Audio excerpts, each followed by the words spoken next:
Welcome, everybody. I think you all know why we're here. We're here to talk about burnout and, well, anti-burnout. And I've got a guest today who just been speaking to, Mike Drayton, or Dr. Mike Drayton. Mike's a clinical psychologist who I've known for many years. He works with an awful lot of organizations. He does stuff one-to-one still as well, but a lot of the time he's working with organizations on culture and resilience and kind of healthy workplaces and that sort of thing. But Mike will talk a little bit more about that. Mike, I've known Mike for about 5 or 6 years within the consulting space, and we've spoken an awful lot. But this year, well, last couple of years, I've spoken to him for 2 reasons. The first one is Mike's got a book out, which I'm sure he'll plug later on, which is exactly about this topic.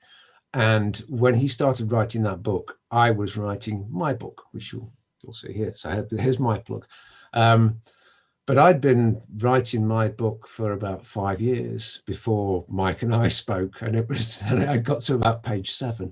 And every time I sat down to write it, I ended up rewriting the first 2 pages. And one of the things that we did was a accountability piece around that. So I got a bit of an insight into what Mike was writing about, because he'd send me chapters to review, and it was really eye-opening for me. But the second thing is that when we went into lockdown, and those of you who were on the kind of chief exec lockdown calls at the time, the COVID calls that we were doing through March, April, May, June, there was an awful lot of stuff around this burnout and around the emotional reaction to lockdown, etc. So I started to speak to Mike quite a lot to really pick his brains, to help me understand a little bit about why different people were challenged in different ways or responding in different ways to the pressures of lockdown, the pressures of this sort of rapidly changing environment.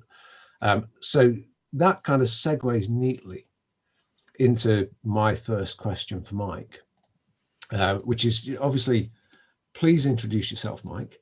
But once you've sort of done a brief introduction, it would be really useful for me to hear back your reflections on those conversations that you and I had in that sort of March, April, May time about lockdown and burnout. And how did you find those conversations, and what were your thoughts at the time?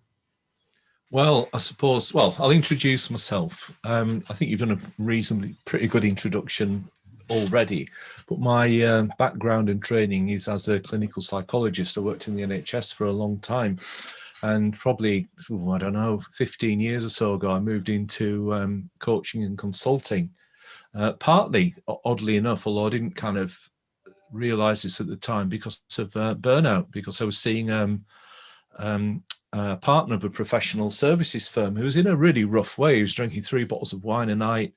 He wasn't sleeping. He was very stressed, very anxious, and very depressed.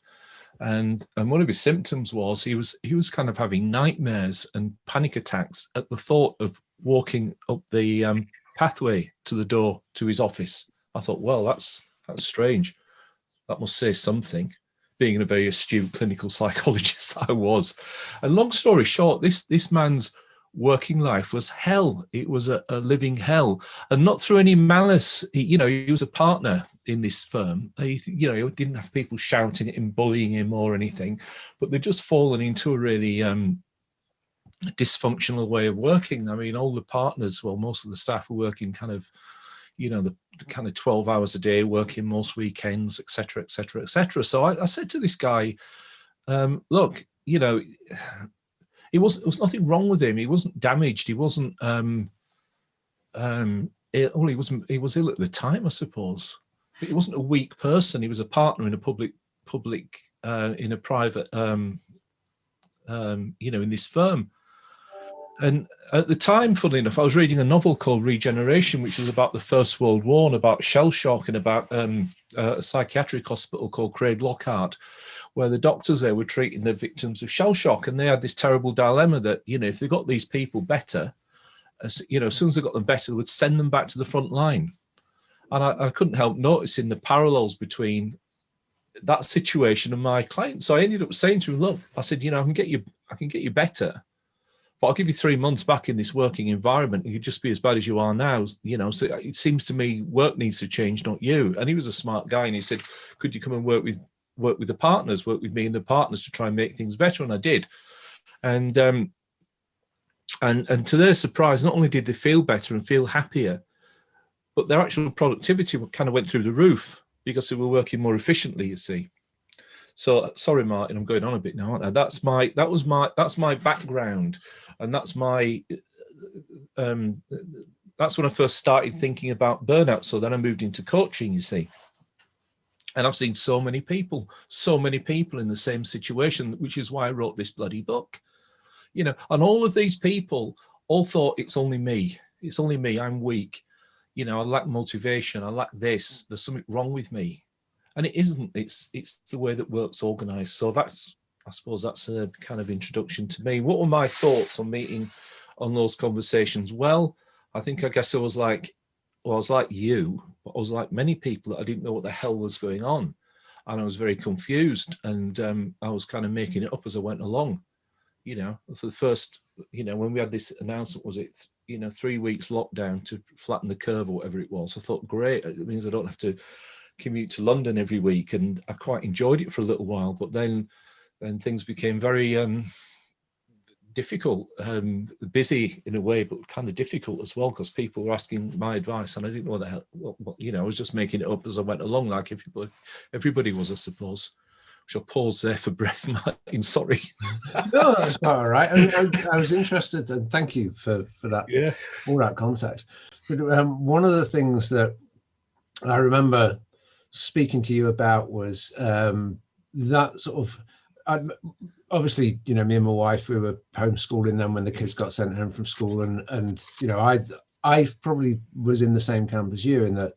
I felt, as being a bit of an introvert and having a big home setup already and not having to travel.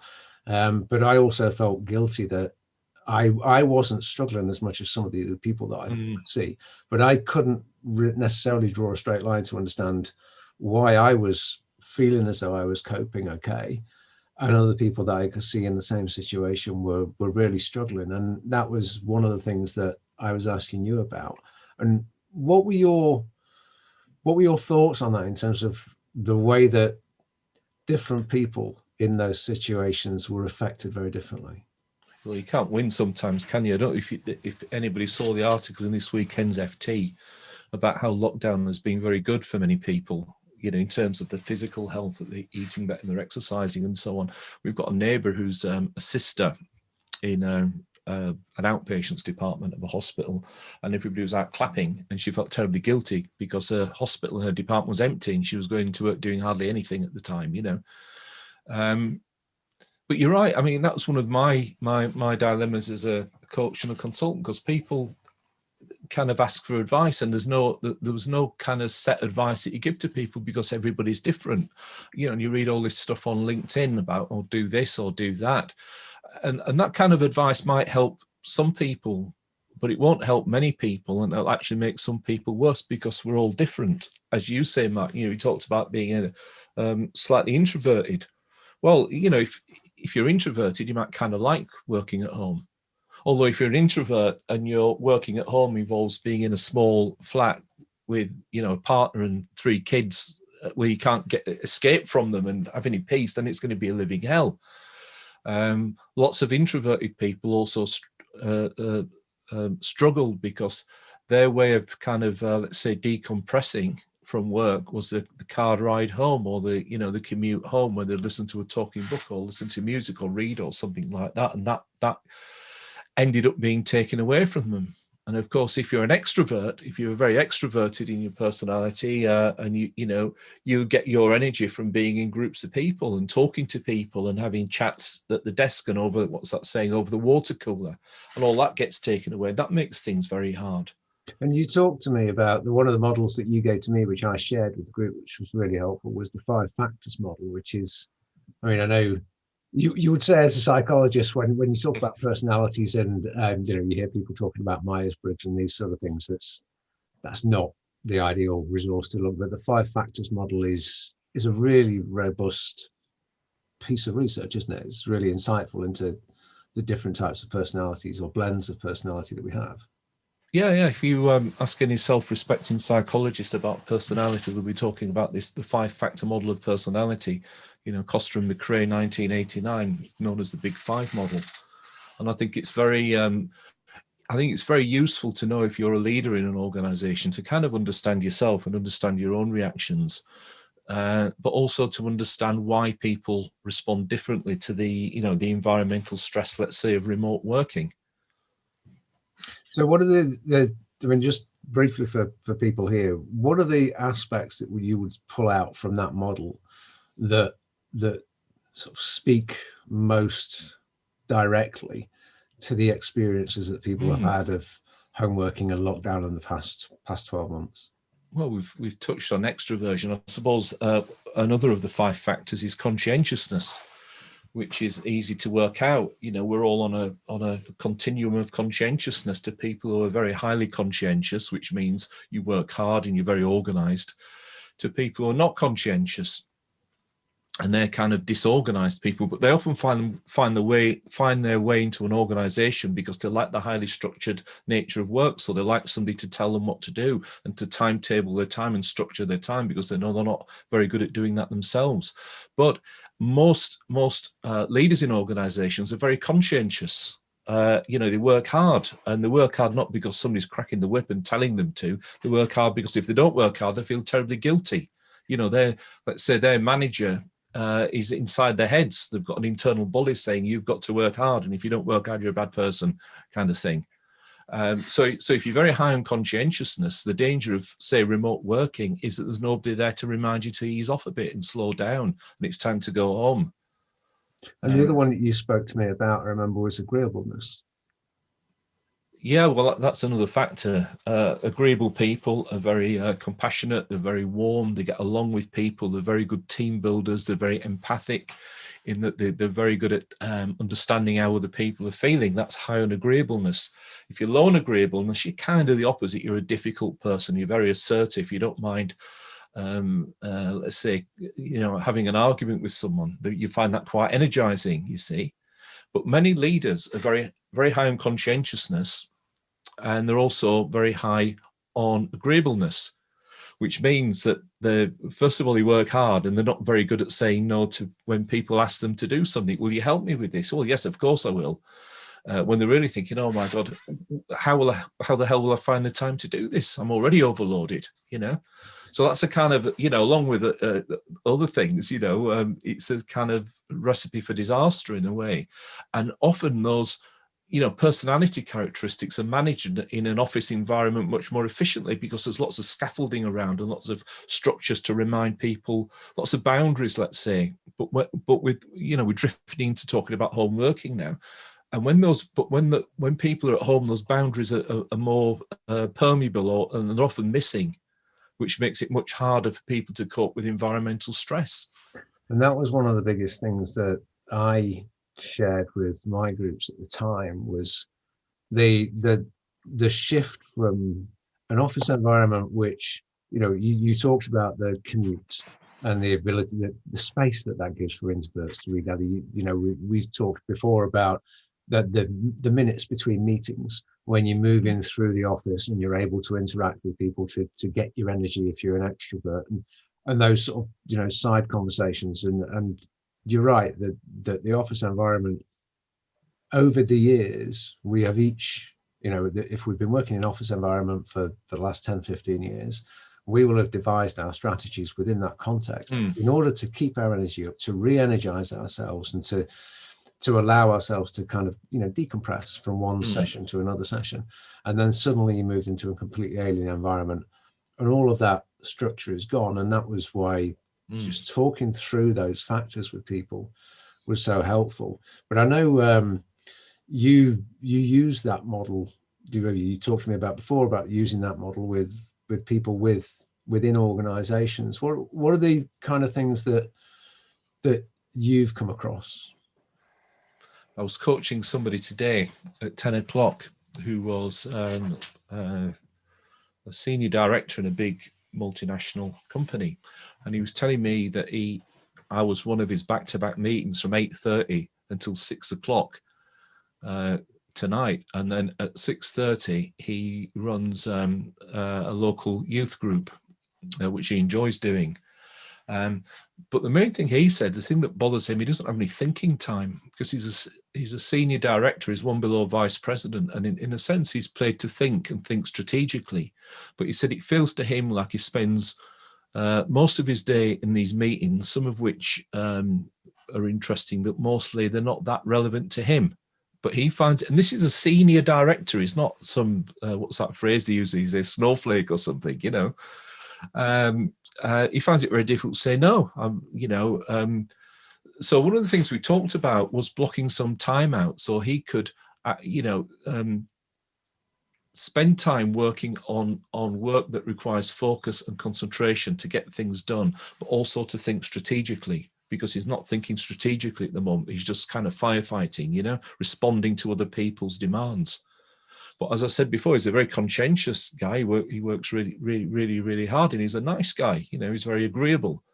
So the challenge for him is to find the courage in taking the responsibility to say, absolutely not, I need to protect this time. And he's going to find that very difficult, but that's something that he's going to, that's something we're working on together to help him find that courage, if you want to put it like that, because it's hard. Yeah. It's very hard. I would absolutely second that. I think it's very easy for us to talk about, and I think you said before, there's loads of resources, loads of stuff on LinkedIn about, personal resilience and that sort of thing.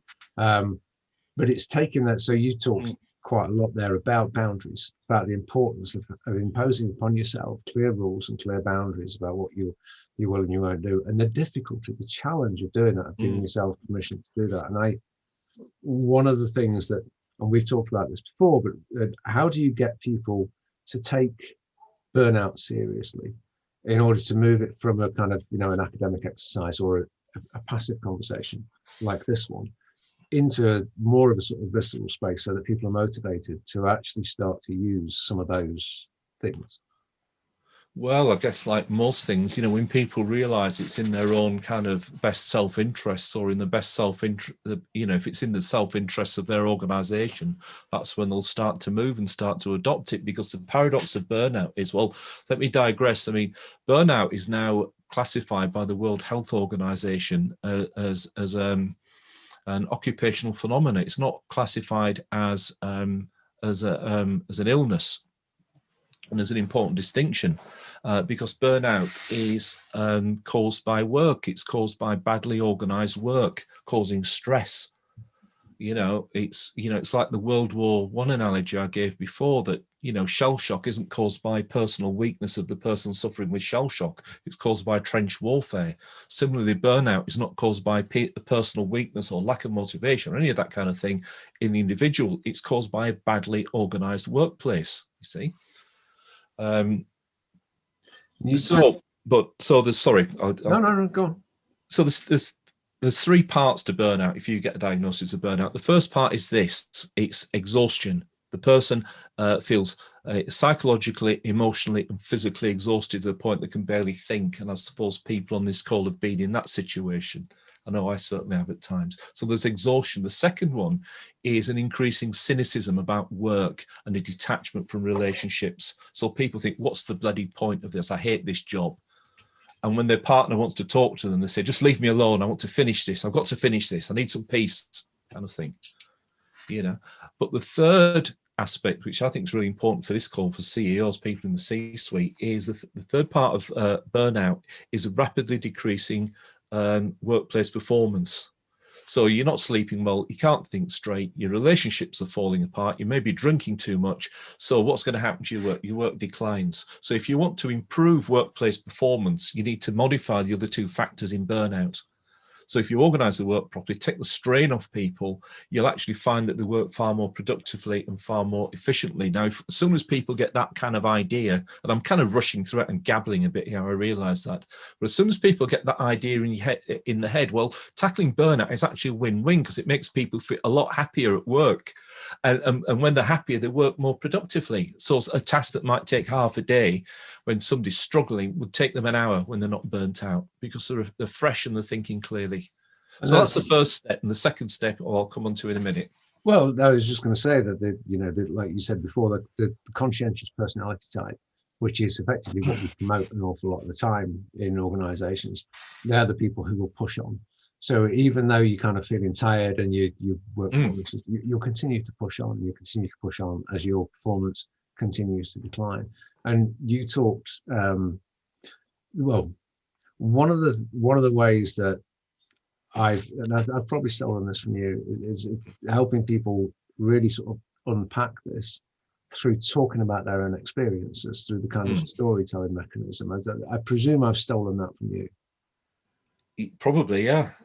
Yeah, but mind you, I've probably stolen far more from you than you have from me, Martyn, so I don't mind.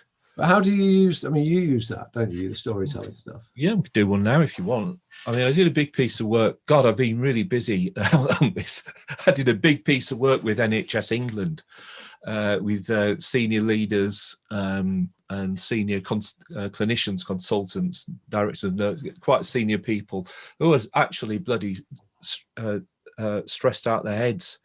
And I thought, well, you know, you can give people figures and numbers and bloody research and all that, but it doesn't mean much. In fact, I kind of got this from another book I was reading. There's a book by a woman called Hannah Arendt, who some people will have heard of. She wrote a book called Eichmann in Jerusalem, about the trial of Adolf Eichmann after World War II. And she coined the phrase, the banality of evil, when talking about Eichmann. That's kind of what she's famous for. But another thing she said is she was sat in the courtroom in Jerusalem listening to all these figures, 6 million Jews killed, 200,000 killed in this camp. And she said, after a while, it just kind of washes over you and it becomes meaningless. And she said, until you hear the story of one survivor of the Holocaust, and that means more than all the figures, you see, because that brings home what it's like. So if you fancy it, should we do a little, shall I suggest an exercise now, Martyn? Yeah. If you don't mind, sort of right, okay. Well, right, okay. What we're going to do, folks, we're going to do a storytelling exercise. And what I'd like you to do is think of an incident or an episode where burnout has impacted on you. It might be yourself, it might be in a colleague or a member of your family. Let's say burnout, or let's say, to make it easier, extreme stress. And think of that in terms of a story. So it's not just a list of facts, how it made you feel, how it impacted on your life and so on. And in a second, we'll go into the breakout rooms in small groups of about, let's say, 3 people. And I want you to tell your story of burnout to the people in your group. Now, there's no kind of obligation if you don't want to, or you can't think of anything. I'm not telling you to do this, but it might be helpful to do so, to really bring out the reality of, severe stress and burnout. Are you up for that as a group of people? I suspect they all are. They're all nodding. I can see everybody's really nodding vigorously, aren't they? All the ones that we can see are nodding. It might be helpful when you do break into your groups. It might be helpful to put your cameras on if you're happy to, just so you can see each other. So I'll split you into kind of groups of 3 now. Martyn, why don't I ask you? I'll ask you to go first, if that's because I know you'll be happy to go first. I so knew you were going to do that. Yeah, well, you popped up in the middle of my screen. I was just kind of looking through names and thinking, who can I pick on? So I thought you won't mind if I pick on you. So Mike set us up with some questions. I see Sharon there, Sharon Allen. I'm going to come to you next and ask you as well. So Sharon, you could have come before me. Yeah. So just in terms of the themes that came out, obviously, don't break anybody's confidence or anything like that, but just broadly, what were the themes that tended to come out of those conversations that you just had? I think within my group that all 3 of us had experienced a slide. I'll call it a slide because I think that kind of describes it. I think all 3 of us had got to a point where we were fortunate enough to recognise that we were sliding. And I think some of the important messages that came out is that there is a certain point at which, when you recognise that you're not in the right place, it's having the capability, whether that be a support mechanism or indeed the internal strength, to admit things aren't right and do something about it. think that's such a really important. Fortunately, all three of us had that. Otherwise, of course, the slide continues and you end up in a very dark place. But so I think some of those things is all about having the either the support or indeed that personal strength. But it's quite critical. Sharon, could I ask you what your themes were, if they were any different to that? I think probably the thing that was most striking was that it's about that combination of people, for whatever reason, feeling unable to say enough is enough. So no, I can't work all these hours, I can't do all this stuff. And the organisation, knowingly or unknowingly, putting unbearable pressure on them, and neither recognising that that's happening and neither being able to step away. So we ended up having a conversation about the importance of recognising these things, and if you are the person who's in a position to make a difference, stepping in and saying something has to change, or also personally saying something's got to change here and I have to make a change for myself. So it's those two things coming together that are going to lead to a disaster. There is a lot of bonus on the individual, isn't there? But Mike, Mr. Maddock, what were the themes, if you don't mind me asking? I just knew you bounced on me. Yeah, I saw you there, because shining ray of sunshine. Thank you. Two of us were, it was quite interesting. It was understanding and recognizing the fact that we're going into burnout and also weren't unhappy because of previous experience of parents, seeing a parent going through who hadn't dealt with it well, and then the consequences of that, which I found was quite interesting. So previous experience and identifying that. And also the other point is that I think which was mentioned before, how you get out of that cycle and have the courage to be able to do that. Many of us, running our own businesses, as the organizing gets better, people say, you're lucky we're running your own business, you have the freedom. Well, you don't have the freedom because you feel responsible for the people you've employed, responsible for the business. If you do stop, the consequences just can potentially be immeasurable. So you tend to throw more energy at it, which just has an adverse effect and burns you out even further. So it becomes a cyclical thing, so having the bravery to step away was sort of the one of the underlying factors, as well as the parental thing, of what happened to a parent. There's some clear themes from there. Does anybody else want to chip in with either similar or different themes from your own conversations? Something that we mentioned was about the fact that while you're rising in an organization, actually the people who step back and say, I can't deal with this, are not the ones that get rewarded, and that the behavior that gets rewarded is the people who deliver it, even if you don't think they're going to be able to. So it's very difficult to know. It's the opposite to everything that's potentially learned behavior as you become more senior. This is absolutely true, and it plays into that conscientiousness piece as well, doesn't it? That's what we expect, that's what we reward. I wonder if there's something about feeling in control as well, because I think you sort of feel that things are spiraling out of control, and for a lot of people who are in management positions, that isn't a comfortable place to be. I wonder if and then some of the stories of ours were sort of that feeling of being back in control again, even if it's walking away and turning your back on everything. At least you feel that you're back in control of your own destiny. I'm just taking a few notes here because this is really insightful and really helpful as well. Just hear it from so many people. Is there any other? I think it's that lack of control that came through in our group. I mean, it's just, if you can't control what's happening in your life, you become a hostage to fortune, and that's just a disastrous place to be. So there's three key areas that are coming out there, and the pressure, and it's really the first groups talked about you're either reliant on a support structure to help you kind of recognize and come out of this, or it all comes down to you in terms of your own self-awareness, resilience, as Mike described, the fact that you've seen it in other people, there's a recognition and there's a willingness to take steps. There's a piece that Drew is just sort of capping off there that other people had mentioned around the lack of control, the kind of maybe hamstering a wheel and everything's sliding away from you, and that's the environment around you. And then there was a bit that David was talking about, building on from what a couple of other people have said around the cultural expectations of the organization and the pressures of those, which is it's no coincidence, I guess, that because I got a preview copy of Mike's book.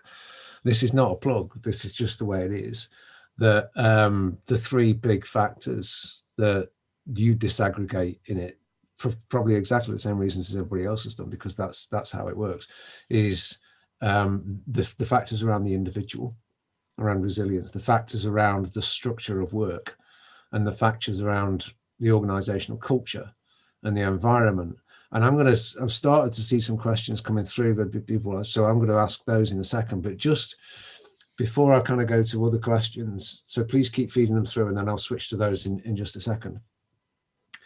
You've written about the individual resilience, the structure of work, and the organizational culture piece, Mike. What are the bits that you think, from any of those three, what are the most important aspects? I think that one question I've had about is around the individual resilience. So let's start with that, around the individual resilience. What are the main things that we need to look out for, biggest considerations around the individual aspect of this? Oh, I think the first person who spoke kind of summed it up, that the importance of keeping perspective. And I think the problem with stress, anxiety, depression, all these kinds of things, many people will know, I suppose, given this, is that it's so easy to lose perspective and get dragged down that thing. And it's so important to keep that perspective. So how do you do that? Well, most people, or certainly many people on this call, will be used to leading organizations and being a leader in an organization and managing organizations. Well, the first place to start is by managing yourself, taking up your own authority and managing your own life, which also comes into the losing control thing, So, I mean, the other aspect, I can't remember who said it, you might know this, Martyn, you're more of a consultant than me. Somebody said organizations are reflections of their leaders. Well, it's true. I would have said it if somebody else hadn't. Yeah, no, it's Peter Drucker, wasn't it, who said that? So if you're driving yourself into the ground and overworking and not coping and feeling, people will see that, and that will become part of the culture of your organization. So if you can start managing your own life and taking care of yourself, and how do you do that? Well, you do that by putting boundaries around work. So I appreciate you're not doing 9-to-5 jobs. It's not the 1970s where you clock on. But let's say if some people here want to work tonight, you could have two attitudes to that. You can think, well, I'm going to work tonight until this piece of work's done. Or you can say, well, I'm going to have dinner with my family, between at 7 p.m. and I'm going to work between 8 p.m. and 9 p.m. And at 8:59, you can switch off your computer. So you can put a boundary around the work, even if you're working in the evenings or at weekends. If you're working at weekends, you can say to yourself, well, I'm just going to work on Saturday morning from 9 till 12 or whatever hours you choose to do. It's always a mistake to say, I'm just going to work until this is finished, or I'm just going to do a bit extra work, because there's no boundary around that. Yeah. If you're feeling overwhelmed at work, just with normal things, you can say, right, what I'm going to do is I'm going to work really hard for 40 minutes. I'm going to switch off my email. I'm going to switch off the phones. I'm going to close the door and focus on something for 40 minutes. And then after 40 minutes, I can switch things on again and answer my emails and answer my phone calls. But for that 40 minutes with no interruption, you will be astounded by what you get done. But if you're trying to work for an hour and the email's pinging and you think, oh, I wonder what that email is, you've lost your concentration. And you're not going to get much done. So the person bit is about managing yourself and managing your own boundaries. And again, people will observe this. People will be watching you like hawks as leaders, and they'll take that as a cue. Never mind what you say, they're watching what you do. So the creating space, creating boundaries, putting in rules, and having the sort of giving yourself permission and having the self-discipline to do that, whether that's we've done these sort of things, you and I, as accountability partners in writing and all that sort of stuff. Yeah. But there are other aspects as well around sort of building personal resilience, aren't there? In terms of physical exercise, energy, sleep. What are the other sort of things in that space? Well, in the book, I talk about. I think the first misperception that people have is that burnout is due to individual weakness. as I've said before, get rid of that myth. I dismiss that easily enough in the book. The second misperception is that resilience is just a single factor. You know, people think, well, is he resilient or not resilient? Well, no, resilience is made up of 4 factors. It's made up of physical resilience. So, you know, are you getting out for a walk every day? Are you doing a minimal exercise? Are you eating properly, etc., etc., etc.? Are you sleeping properly? Because if that's not working, then you're not going to be resilient. You know, you're not going to be very resilient anyway. So you sort the physical resilience out. The next factor in resilience is emotional resilience, and that's largely a function of the quality of your relationships. So if you've got supportive relationships around you, you know, if you can talk to people and so on, that's going to make you feel a lot better. You know, we've all worked in teams that are at each other's bloody throats all the time, and it's very unpleasant, isn't it? Rather than a nice, supportive, warm team, and many people will have that around them. So there's emotional resilience. The next level up is mental resilience, and you ensure a mental resilience is a function of how many breaks you have, how much downtime, because your brain is not designed to work for hours and hours and hours without stopping. You need to have frequent breaks. You need to wander off for a coffee 10 minutes every hour, or go for a walk around the block, take your dog for a walk, which I think is hilarious, actually. I mean, most of the bloody people I see look after the dogs better than they look after themselves. So they'll take the dog for a walk, they'll go for a walk by themselves. And finally, it's having a sense of meaning. And I guess, you know, a lot of people on this call in the charity, not-for-profit sector, you know, they might be lacking a few things. They might be lacking funding. They might be lacking many things. But one thing that your work does not lack is a sense of meaning and purpose, because you're doing very important work. And it's easy to forget that, though, when you get bogged down with, excuse me for swearing, with the crap of everyday work, you know, ticking the boxes, filling forms in. It's easy to forget the end users of your, you know, the service users, the people that use your service, and how important your work is and your service is to them. Now, if you can remember that, if you can reconnect with the value of what you're doing, then that boosts your resilience, it sends it through the roof. And it is the same in businesses, and I have this conversation with people all the time, that finding meaning and purpose beyond the kind of transactional, but actually the ultimate purpose of what it is you're trying to achieve as an organization. And I think that's a really important framework for people to take away in terms of, so the physical resilience, the emotional resilience, well, particularly the meaning and purpose. That's the one that always sort of ticks my boxes. But the other thing which I see quite a lot in terms of behaviors under pressure is I see people retrenching under pressure. You know, some people will go AWOL, but what, you know, people, whether it's reverting to type or moving back into a comfort zone. And I see this an awful lot in kind of management and executive roles, where the pressure comes on and people move back into their teams. You know, they sort of step down, they start to micromanage, they start to kind of immerse themselves in basically the job that they probably had before they were promoted 2, 3, 5 years ago, whatever it is. Is that just my perception, or is that quite a common phenomenon? Well, I think it's a very common phenomenon, because it's how, you know, it's how people react to environmental pressure and stress. You know, it's a kind of a fight-flight thing. I mean, in the book, I talk about a model of management. You know, we think of, you know, model of management and leadership as a hierarchy, you know, CEO at the top and little tree, you know, hierarchy. But I think there's another way of thinking about leadership, which is, or management, is managing on the boundary. You know, so one side of the boundary is the team, the people that you manage, your direct reports. You've got to look after them. You've got to provide leadership for them. But the other side of the boundary is the rest of the organization. You know, if you're middle management, is the C-suite. What the needs of the C-suite? Or if you're a CEO, what's the needs of the external world? How is the external world changing? So as a leader, you've got to straddle that boundary. You've got to look after the organization, but at the same time, you've got to be thinking 2 or 3 years ahead. Now, that's hard enough to begin with, but when we're under the enormous pressure we've been under, you know, with lockdown and everything that's been happening, I wouldn't say it's impossible. It's very, very difficult to do.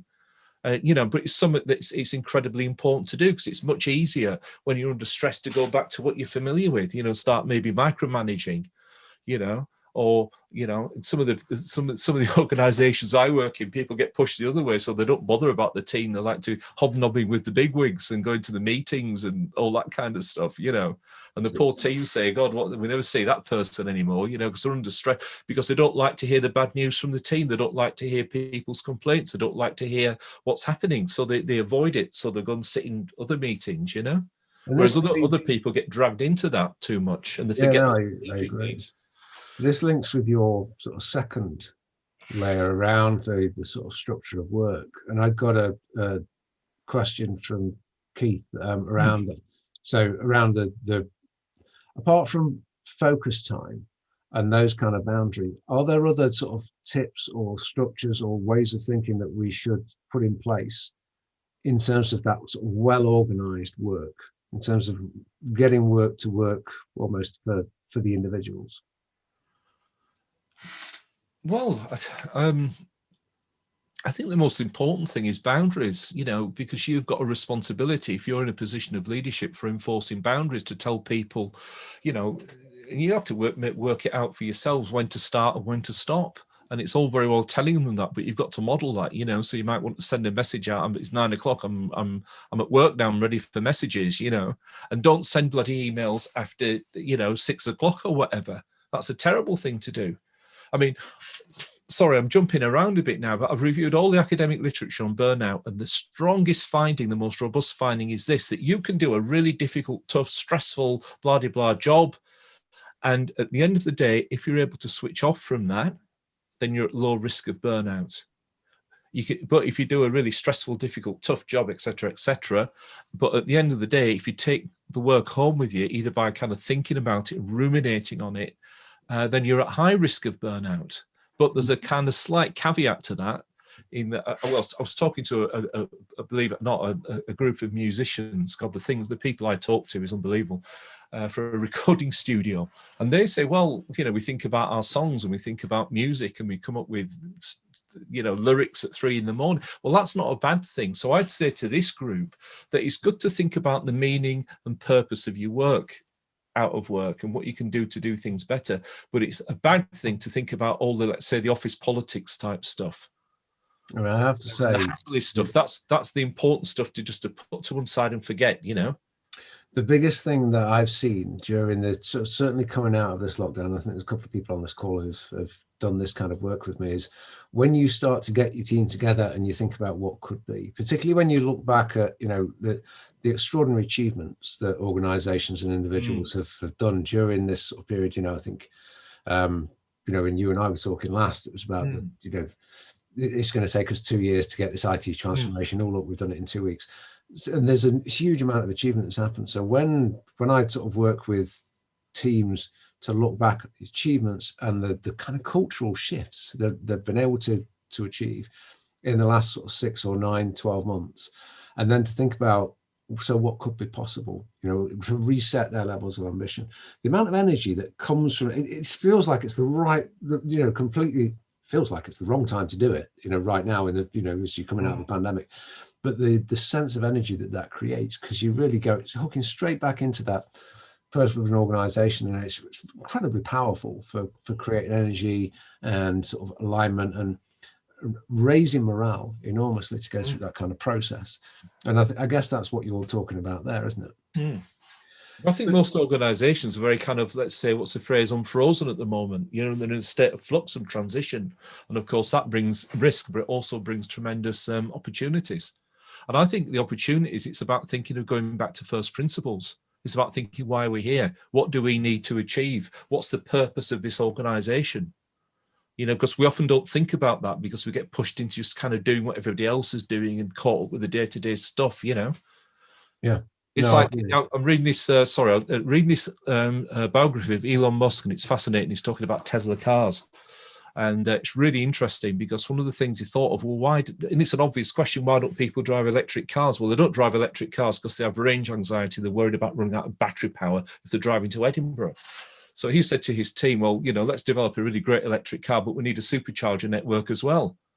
So nobody's going to buy the bloody car if they can't fuel it. So he spent billions on developing this fantastic supercharger network that's at every filling station in the UK, every motorway service area. But, you wouldn't think of that unless you went back to first principles about why people do things and what we need to do. And that's maybe what most organizations need to be doing now, I think. But that's stepping on your toes a bit. It's the strategy stuff, isn't it? No, it's that bit in the middle, isn't it? It brings us to that sort of third area around culture and environment. And if anybody's got any questions now, sort of last chance, get them in the chat and I'll pick them up. But that sort of third area of culture and environment, and both of us have kind of worked in this space long enough to realize that, you know, there's not a recipe for culture. You need to kind of go in and try and unpick it and understand the problems within it before you try and solve it. But, you know, we know this, and culture is always sort of high up the list of organization. You know, when you're having conversations, culture is always there these days. So why is, if people are aware of it and people like you and me are talking to them about it, why is culture still such a big issue in, you know, in workplace burnout? Well, I don't know. I think it's because I don't understand what culture is really. I mean, it's so bloody abstract, isn't it? What the hell is it? You know, what do we mean by that? And it doesn't have to be. I think it's hard to do because it's hard to do. Sorry, I'm talking rubbish now. What I mean to say is, look, if you can just, you know, using the Elon Musk example, what kind of organization do you want to lead? What should it look like in a year's time? How should people treat each other? What are the rules of engagement? So you think, well, I want an organization where people are respectful to each other, where people don't bloody drive themselves into the ground, where people, you know, work hard but work reasonable hours. Then you've got to think, well, how do I get there? What do I have to put in place? You know, what are the factors that cause this? So it takes a lot of figuring out. And again, if you're highly conscientious and you think, well, it's quite all right to work 12 hours a day, it might be all right for you, but not for other people. So again, like Elon Musk, you've got to think, what do people need? What do I need to put in place as a leader? And it's kind of practical in that sense, but it's practical. You can think of these things, but it's hard to do because you'll feel exhausted. You'll feel stressed doing it because it won't feel right. It'll feel weird, and nobody likes change unless you're high on the person like the factor of openness, in which case you get bored easily and you love change. But this is what I always get across in the coaching. It's not kind of having the idea. That's not what's important, or kind of is important in a sense. What's important is doing it, actually doing it, because doing it causes emotion. It's an emotional shift, not a cognitive shift, to get these things done. And it's hard. And you've got to have determination and self-discipline, responsibility. Which again, it comes back to those rules and, you know, whether it's how you impose them or the accountability part, the support network. I think Martyn said in the very first bit of feedback. I've got one more question for you from the chat, which is how this is kind of double part question. I think the second part is important to the context of the first. So the first is, how do you recognize burnout in others? And the second part is, in my experience, the people who are at risk deny that they are. So how did you answer that? You have to take responsibility. You have to use your common sense, because you quite rightly say, you know, hi, James, how are you feeling about working these every weekend for the last year? Oh, I'm fine. I don't mind. That's what people do, you know.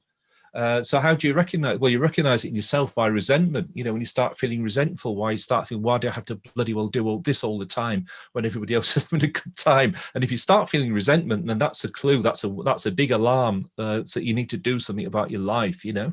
And how do you recognize it in others? I think you've got to use your common sense in a way, and use your, you know, if you're, you know, in the C-suite, you know, you're pretty good at reading people. Otherwise, you wouldn't have got where you are. And take some responsibility and not avoid acting. Let me give you an example. I was talking to a managing director last week. Was it last week, week before? It doesn't matter when. And he was talking about some of his staff have almost got a kind of agoraphobia about coming back into the office, and he needs them to come back into the office.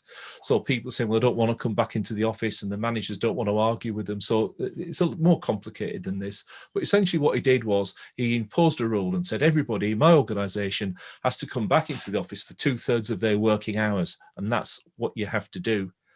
And it was very helpful, he said, because people came back and they were saying, oh, I don't want to come back. But they came back. Once they got back, they kind of enjoyed being back. So they were talking to the colleagues. It helped his middle managers, because the middle managers could say, well, Joe, if it was down to me, you know, you could work from home, but the big boss says you have to be back at work. You know, so it took the pressure off them a little bit, you know. And he said, as things worked out, it didn't end up as 2/3 back in the office. It worked out as about 50-50, because people found a natural balance. But he said, if he hadn't have taken that responsibility, people would still be worrying at home, and some people would be feeling resentful, or John's at home and I have to come into work and so on. And it had caused all kinds of problems. So, but that's leadership, I think. And that's something I learned from this person, you know.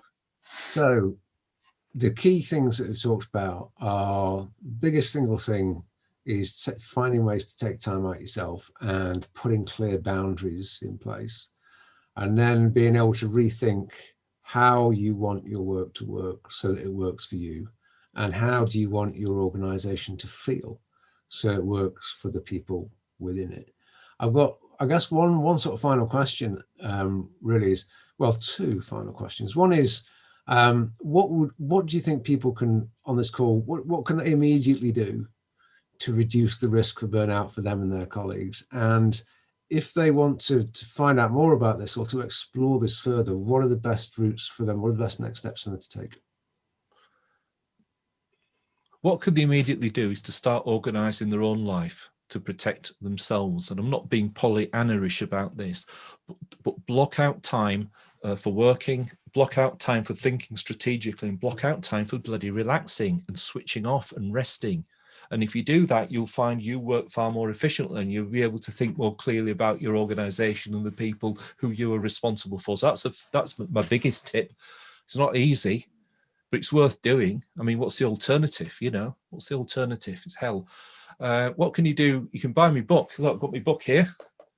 It's on Amazon. A great book. It's cheaper on Kindle, isn't it? It is cheaper. I was outraged. The publishers charged, I think it was like 60 quid when it first came out. This book, I thought it'd be about £15. But it's 60 quid. Well, it's £53 on Amazon now, but the Kindle's £25. But I think it's valuable, actually. There's a lot of valuable stuff in. There's a lot of hard work gone into that. So that's the first thing. The second thing is I feel really bloody passionate about this. And I think also people in the not-for-profit charity sector have had a rough time. Well, everybody have, but in particular have had a rough time. So I'm going to be organising a group in May, on the 15th of May, for people who want to go into this in a little bit more depth. And it's for people in the senior management role, kind of C-suite type, whatever you call it in your organisation, because you've got the responsibility both for yourselves, but for helping other people. And you've got the influence to change things in your organisation. So if anybody wants to join that, I'd be absolutely delighted to see you there. I feel very passionate about this. It's such an important topic. So I'll just because somebody's just asked what the book's called. So I've just put a book's called Anti-Burnout. So I'll send out some details about that, and I'll hopefully see you all soon. So all that's left to say again is thanks, Mike. My pleasure. And I'll see you all again very soon. Take care.